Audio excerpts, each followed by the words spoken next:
বিশ্বনবী যখন মদিনায় গেলেন, মদিনায় ছিলেন 10 বছরের ভিতরে তিনি একবারও কোরবানি করা মিস করেন নাই।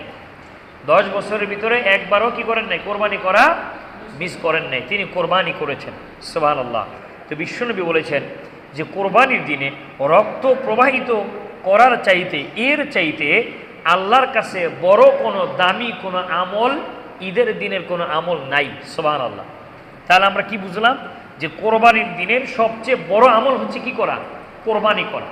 কোরবানি করা।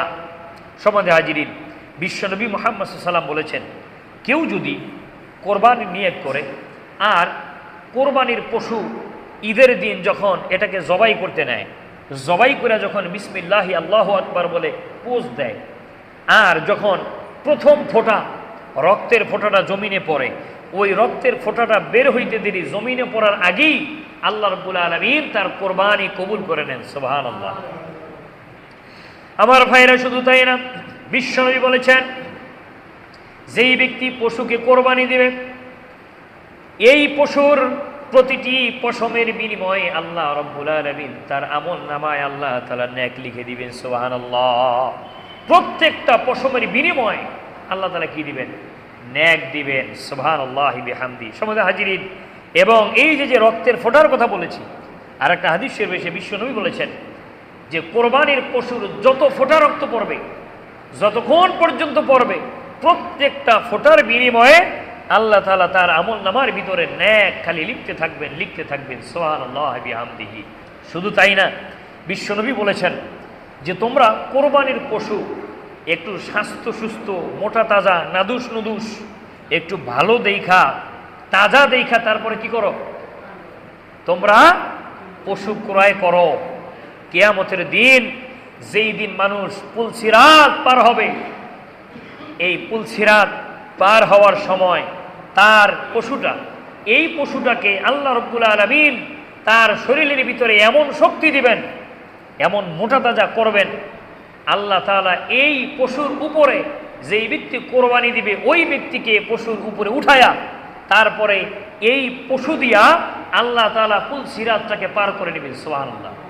এই কোরবানির পশু, এই কোরবানি, এটা জাহান নামের ঢাল হবে, জাহান নাম থেকে বাঁচাবে। কোরবানির পশম, এরপরে গোস্ত, এরপরে কোরবানির পশুর যত কিছু, এই সব কিছুকে কিয়ামতের দিন নেকির পাল্লায় এগুলোকে ওজন করে যত পরিমাণ হবে তত পরিমাণ নেক আল্লাহ তাআলা কিয়ামতের দিন বান্দাকে দিয়ে দিবে। সুবহানাল্লাহ। যে ব্যক্তি কোরবানি দিবে, কোরবানি দেওয়ার এই ফজিলত।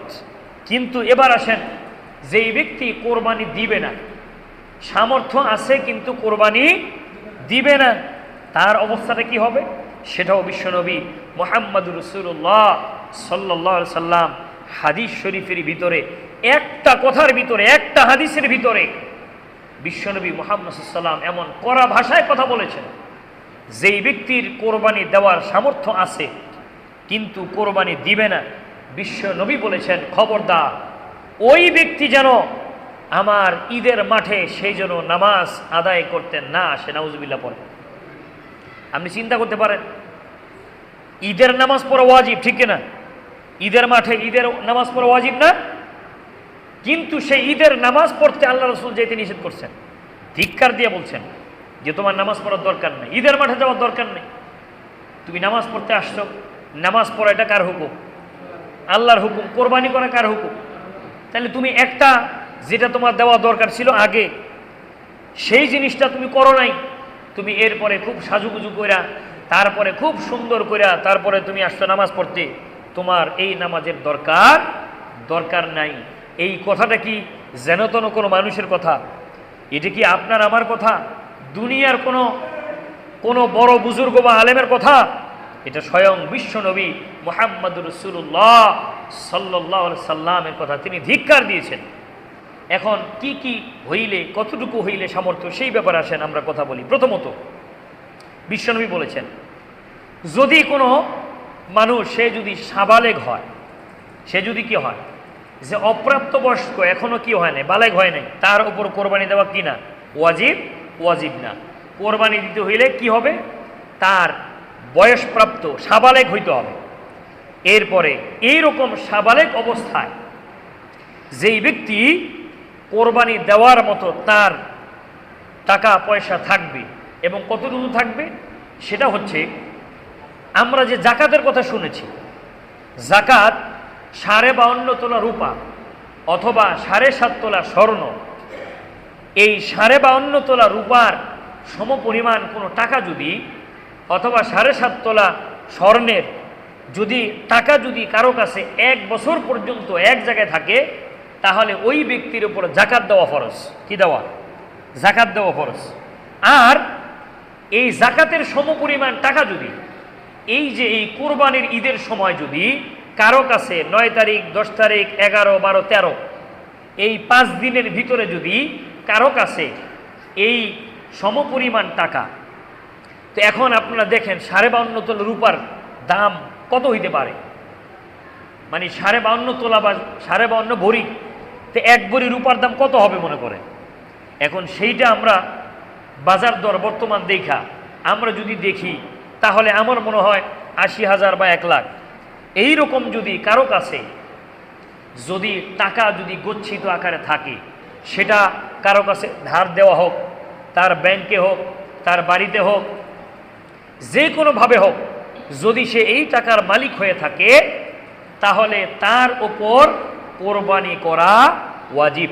সে যদি না দেয়, তাহলে আল্লাহ রাব্বুল আলামিনের কাছে সে গুনাহগার হবে।